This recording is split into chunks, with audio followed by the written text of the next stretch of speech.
Hola.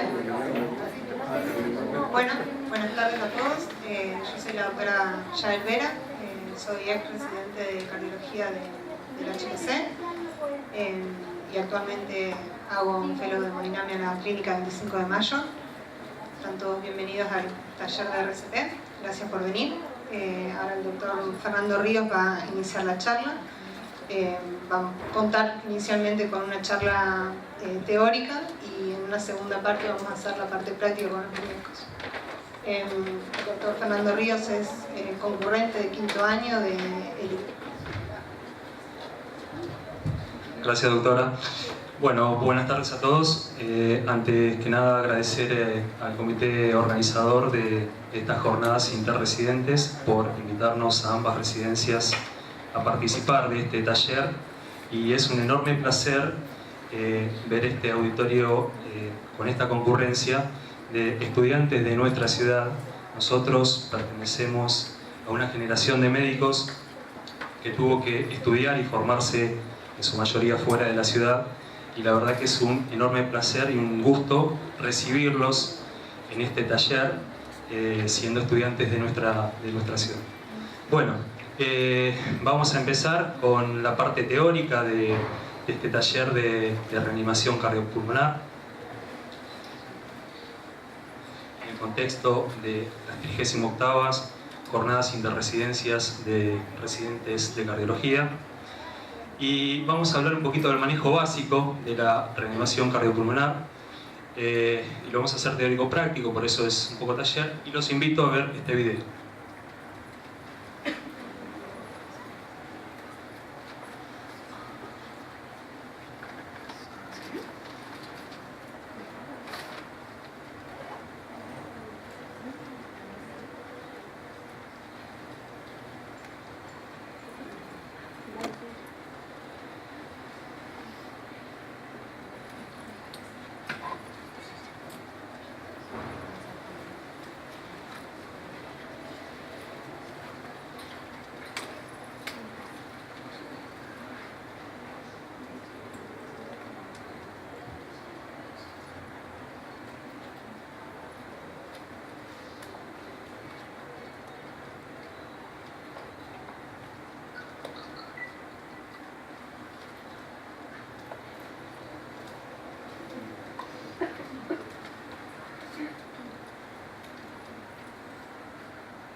Bueno, como pueden ver, son casos tomados de la vida real. Tienen algunos años, pero es la realidad, es lo que sucede. En este caso yo elegí futbolistas, pero la realidad es que pasa en atletas, en deportistas de alto rendimiento y en la vida cotidiana, ¿sí? En la persona que pasa caminando al lado nuestro. Es una realidad, y la idea de esta charla, de este taller, es que esto pase cada vez menos. ¿Bien? Así que bueno, arrancamos. ¿Qué definimos paro cardiorrespiratorio? Como para saber de qué estamos hablando. Decimos que es la interrupción brusca, inesperada y potencialmente reversible de la circulación y respiración espontáneas. 3 conceptos. Es brusca porque es de instauración aguda y reciente, inesperada porque no es consecuencia de una enfermedad, y es reversible porque no hay signos de muerte biológica o imposibilidad de supervivencia, ¿sí? Y consideramos la muerte súbita como todos los eventos que se producen dentro de la primera hora. Sí debemos saber que hay causas potencialmente reversibles del paro cardiorrespiratorio, que se conocen como las 6H y las 6T, ¿sí? Dentro de las H, la hipovolemia, ¿sí? La hipoxia, la hipotermia, alteraciones hidroelectrolíticas, la hiperglucemia también puede producir un paro cardíaco, la hipohiperglucemia. Y dentro de las T, el neumotórax a tensión, taponamiento cardíaco, los tóxicos y toxinas, no siempre tenemos en cuenta, ¿sí? En la guardia lo vemos mucho. El TEP, otra causa que también frecuente y hay que sospecharla, pensarla, la trombosis coronaria, o sea, el infarto, y el trauma. ¿Cuál es la situación en la Argentina? Se estima que aproximadamente se producen 30.000 casos de muerte súbita por año, y el 70% son extrahospitalarias.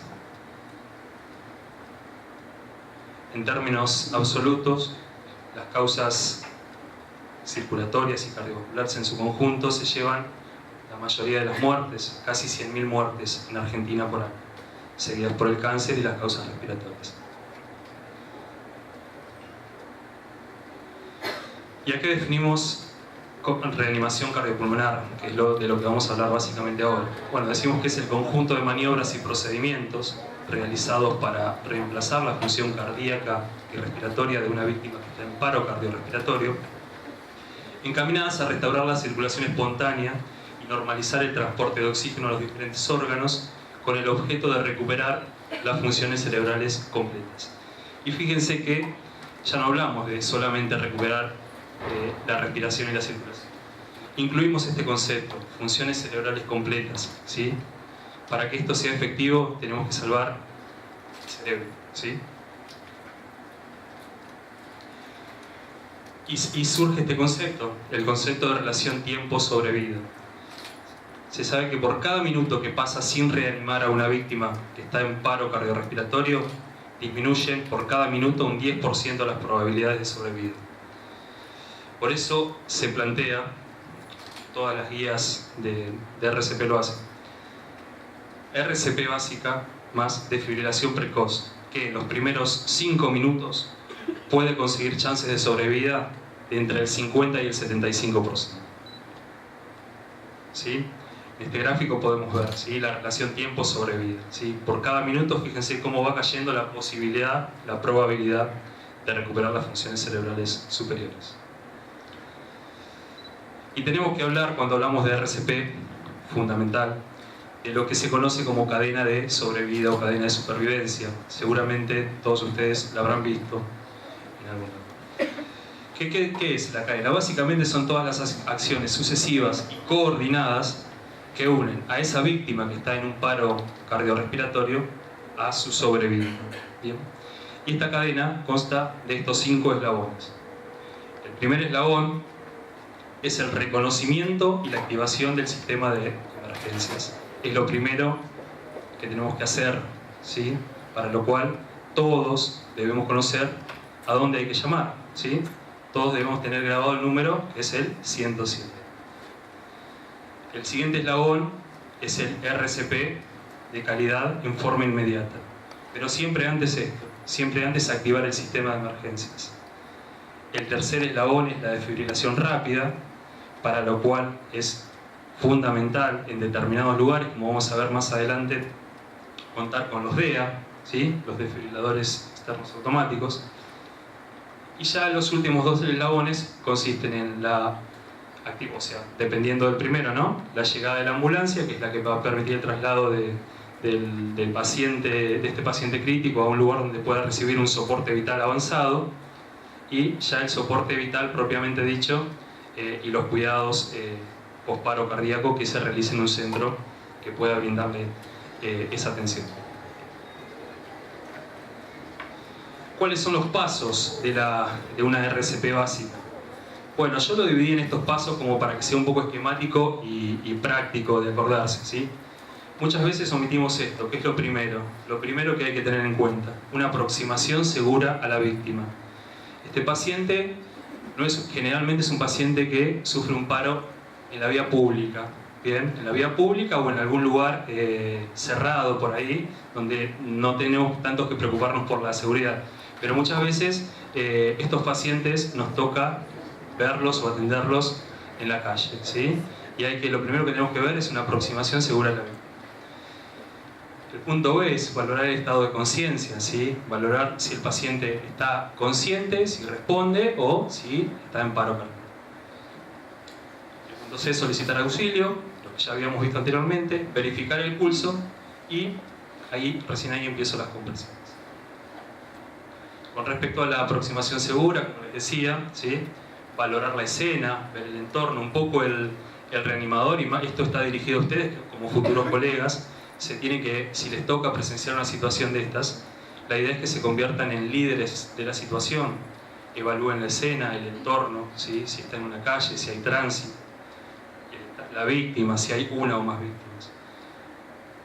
Evaluar el público, que el público no interfiera, normalmente va a estar lleno de gente y de curiosos, ¿sí? La cantidad de rescatadores, el personal de seguridad, si hay personal de bomberos, alguien de quien nosotros nos pudiéramos nutrir o ayudar para brindar la mejor atención a esa víctima. Bueno, valoramos el estado de conciencia, como les decía, hay que estimular a esa persona que está supuestamente inconsciente, porque nosotros recién tenemos el primer acercamiento, entonces la sacudimos por sus hombros, le preguntamos si se encuentra bien, vemos si responde, si no responde. Tratamos de valorar este estado regularmente, ¿bien? Y es un buen gesto colocarla en una posición lateral segura, ¿sí? La posición lateral segura, bueno, esquemáticamente basta con ver las imágenes de la diapositiva. Muchas veces con este simple gesto uno puede lograr que la persona reaccione o evitar incluso que en el caso de que esté inconsciente, se broncoaspire, ¿sí? Una persona inconsciente tiene riesgo también de broncoaspirarse. Y seguimos valorando, seguimos preguntando si, a ver si reacciona o no. Bueno, determinamos que la persona está en paro cardíaco, ¿sí? Paro cardiorrespiratorio, no responde. ¿Qué es lo primero que hacemos? Lo que ya les dije antes, ¿sí?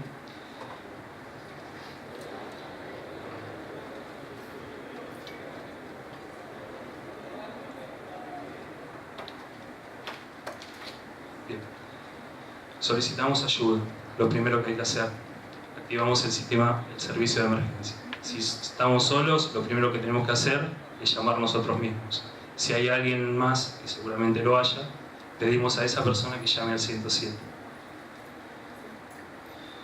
Y vamos a hablar un poquito del masaje cardíaco en sí, de las características técnicas de lo que es el masaje. Lo que hay que hacer es, bueno, colocar a la víctima en una superficie plana, rígida, ¿sí? Y las manos se posicionan de esta manera, se entrecruzan los dedos, ¿sí? Colocando el talón de la mano en el centro del tórax, aproximadamente 2 centímetros por arriba del apéndice sifoides, ¿sí? Siempre hablando para una víctima adulta. Bien, tenemos que tener los brazos extendidos, ¿sí? Ahora lo voy a mostrar en una imagen para que lo esquematicen. Y la frecuencia de compresiones es de aproximadamente 100 ciclos por segundo, 100 compresiones por segundo, no por minuto. Está mal. Es un poco mucho, ¿no? Tenemos que deprimir aproximadamente 4 a 5 centímetros el tórax y darle tiempo a que se relaje, ¿sí? Si comprimimos por debajo de esa frecuencia es insuficiente, y si comprimimos por demás no permitimos que ese ventrículo que está en paro, que lo estamos masajeando externamente, se llene y logre un latido artificial, entre comillas, efectivo, ¿sí? La idea es que lo que se recomienda es que del tiempo que uno está masajeando, un 60% sea efectivo, ¿bien? Y si es posible y tenemos ayuda, tendríamos que intercambiar con otro rescatador entrenado y capacitado cada 2 minutos. Esto es lo que les decía con respecto a la posición del cuerpo, ¿sí? Brazos extendidos, ¿sí? Y hacer las compresiones con un buen punto, o sea, un buen punto de apoyo nuestro, y articular en la cadera y hacer desde ahí las compresiones. Lo que pasa habitualmente es que se flexionan los brazos y entonces el masaje deja de ser efectivo, ¿sí? La idea es que esos 4 o 5 centímetros de presión de la caja torácica sean efectivos, porque es lo que va a permitir un bombeo adecuado.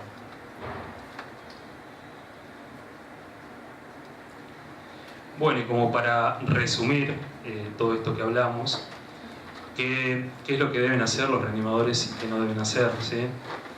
Hablamos de compresiones de 100 a 120 ciclos por minuto, comprimir a una profundidad de pulgadas o 5 centímetros, como dijimos, permitir la descompresión y reducir al mínimo las pausas de compresiones. Estas pausas son muy frecuentes y habituales. Lo vemos de hecho en lugares donde hacemos reanimación pulmonar avanzada, ¿sí? Y acá es a lo que me refería de que por lo menos un 60% del tiempo esté ocupado por compresiones efectivas. Y este último punto me voy a tener un momento, que dice ventilar adecuadamente. 2 ventilaciones después de 30 compresiones. Seguramente todos lo han escuchado, ¿sí? 30 por 2, a 30 compresiones, 2 ventilaciones. Realizando una ventilación durante 1 segundo y asegurando de que se produce la elevación del axis. La realidad es que la recomendación actual es compression, compression, compression, comprimir, comprimir o comprimir. No está demostrado que una persona le vaya mejor si recibió compresiones más ventilaciones versus la que recibió compresiones solas. No obstante, las guías de RCP lo siguen recomendando. Si tenemos la posibilidad de hacer ventilación, respiración, podríamos hacerlo, debemos hacerlo. Si queremos, podemos no hacerlo, nadie nos va a juzgar por eso, porque lo importante es que comprimamos. Pero lo que sí hay que tener en claro, que nadie está obligado a hacer una reanimación, lo que se conoce antiguamente como boca a boca, si no tenemos un dispositivo de barrera, que ahora cuando pasemos a la parte práctica lo vamos a mostrar, ¿sí? Siempre para hacer para una reanimación respiratoria deberíamos contar con con un dispositivo de barrera entre nosotros y la víctima. Bueno, y todo lo opuesto a esto, todo lo que no debemos hacer, ¿no? Nos vamos a detener. Desde las guías 2010 de RCP, la secuencia que antes era ABC pasó a ser CAP, ¿sí? Compresiones, una vía aérea permeable y después la ventilación. Y este algoritmo que está acá, que me parece bastante práctico como resumen paranormalmente, que es como resumen de cómo actuar, ¿no? Entonces, si tenemos ante una víctima que no responde, que no respira, o no lo hace con normalidad, muchas veces la persona que está en paro tiene una respiración agonizante, ¿sí? Llamamos que está en gasping cuando sucede eso. Lo primero que vamos a hacer, y perdón que insista en esto, pero muchas veces estas cosas se aprenden de machacar, machacar y machacar. Activamos el sistema de emergencias y lo primero que vemos, lo primero que solicitamos es si en el lugar donde nosotros estamos, supónganse que nos pasa acá, en el Sheraton, solicitar el cardiodefibrilador, ¿sí? En este hotel está, en los hoteles de acá grandes de Mar del Plata está. Lamentablemente no es la realidad de toda la ciudad, pero hay lugares, centros que lo tienen. Solicitamos el desfibrilador e iniciamos automáticamente el masaje, ¿sí? Una vez que tenemos disponible el DEA, lo conectamos, esperamos que analice el ritmo y vemos si es desfibrilable o no. Caso contrario, seguimos reanimando, ¿sí? 2 minutos, volvemos a chequear el ritmo y así sucesivamente. ¿Bien? Voy a decir 2 palabras de lo que es el manejo básico de la vía aérea, ¿sí? Algo que nosotros no podemos desconocer, como maniobras y como gestos prácticos a la hora de hacer una resucitación. La maniobra frente-mentón, la subluxación mandibular si el paciente tiene una lesión cervical. O sea, quien además fue víctima de un paro, sospechamos que pueda tener una lesión cervical. Porque esto es la maniobra que nos va a permitir una adecuada apertura de la vía aérea. Comprobar si hay cuerpos extraños, si tenemos disponible, introducimos una cámara Mayo, si tenemos disponible, porque a veces se llegó la ambulancia o estamos en otro ambiente, aspiramos secreciones, y bueno, ya para más avanzado, ventilación con ambú o mascarilla facial hermética, ¿sí? Que ahora sí las vamos a mostrar, la mascarilla facial. En el caso mío, porque soy un obsesivo, la tengo en el auto. En caso de utilización de dispositivo avanzado para la vía aérea, se recomienda una ventilación cada 6 segundos, ¿sí? 10 por minuto. O sea, si somos más de un operador, uno comprime y el otro ventila a una frecuencia de 10 por minuto, ¿sí? Mientras se realizan las compresiones, y esta es una frecuencia única para adultos, niños y lactantes. Fácil de recordar y de aplicar. O sea, 10 por minuto. En resumen, 3 pasos. Víctima inconsciente, pedimos ayuda, iniciamos las compresiones, utilizamos el DEA. El uso del DEA triplica las chances de sobrevida tras un paro cardíaco. Bueno, esto es lo que después ahora vamos a mostrar en la parte práctica. Son distintos espacios cardioprotegidos, distintos desfibriladores, ¿sí? Distintos modelos. Son simples de manejar. Cualquier operador LEGO, como cualquiera de nosotros, o de la comunidad, lo puede usar, siempre y cuando tenga el debido entrenamiento. ¿Cómo se utiliza? Bueno, lo primero es colocar a la víctima en una superficie plana, retirarle la ropa, secar a la víctima si la víctima está mojada o sufriendo un paro, a veces por ahogamiento. Retirarlo de una superficie metálica si está en contacto. Conectamos los parches, ¿sí? Y dejamos que el equipo analice el ritmo cardíaco. Si nosotros tuviéramos la posibilidad de tomar un registro electrocardiográfico en papel de esta persona en paro, podemos encontrarnos con diferentes escenarios, con diferentes ritmos. ¿Bien? El A, esto que se ve acá, es la fibrilación ventricular. Fíjense que hay 2 tiras. La de arriba es una fibrilación ventricular gruesa y la de abajo es una fibrilación ventricular fina. La B, fíjense que este ritmo es irregular, caótico. Bien, esto es sinónimo de que no hay pulso, de que hay paro cardíaco. Y lo mismo la taquicardia ventricular.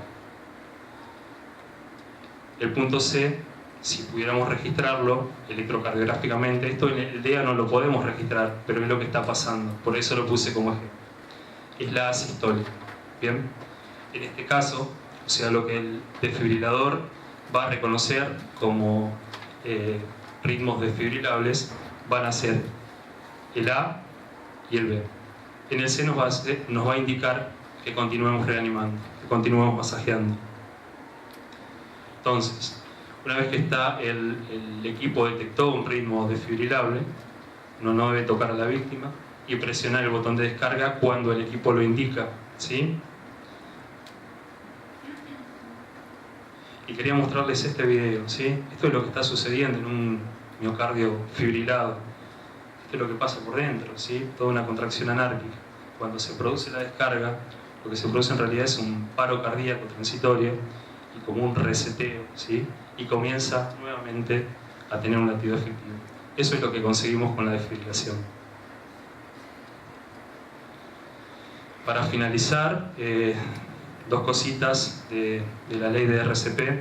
Es la ley 27.159 de muerte súbita y el sistema de prevención integral, y todo lo que y hace un detalle de todo lo que eso debería ser idealmente la reanimación, la RCP. Es una ley que fue sancionada y promulgada en el año 2015, pero lamentablemente sigue sin ser instrumentada para su aplicación en el territorio nacional.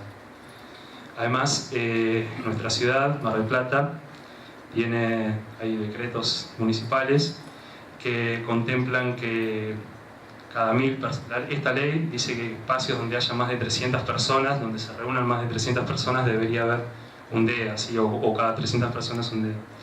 los decretos municipales lo contemplan cada 1000 personas. Lamentablemente no se cumple en Mar del Plata, no se cumple. Y nosotros y ustedes, como futuros colegas y agentes de salud, tenemos que bregar porque esto suceda, ¿sí? La realidad es que hay aproximadamente entre 25 y 30 desfibriladores en toda la ciudad, en todos los centros, y la mayoría de ellos no son DEA, ¿sí? Son cardiodesfibriladores de los que podemos ver en una guardia o en una unidad de terapia intensiva de cuidados coronarios. Bueno, esta presentación fue organizada por las 2 residencias de cardiología de nuestra ciudad. Nosotros pertenecemos con la doctora Quiroga, el doctor Córdoba, ¿sí? La doctora Petrucci y la doctora Cabral y el doctor Videla, que está por allá. Pertenecemos al servicio de cardiología del hospital, de la residencia de cardiología del Hospital Allende de Mar del Plata, y la doctora Reyes, la doctora Vera y el doctor Facta, jefe de servicio del área de cardiología del Hospital Privado de la Comunidad, pertenece a nuestro enemigo, que es el hospital. No, mentira, no somos enemigos. Bueno, eso es todo, y la idea es que ahora pasemos a una parte práctica, que así mostramos todo lo instrumental y practicamos el truco.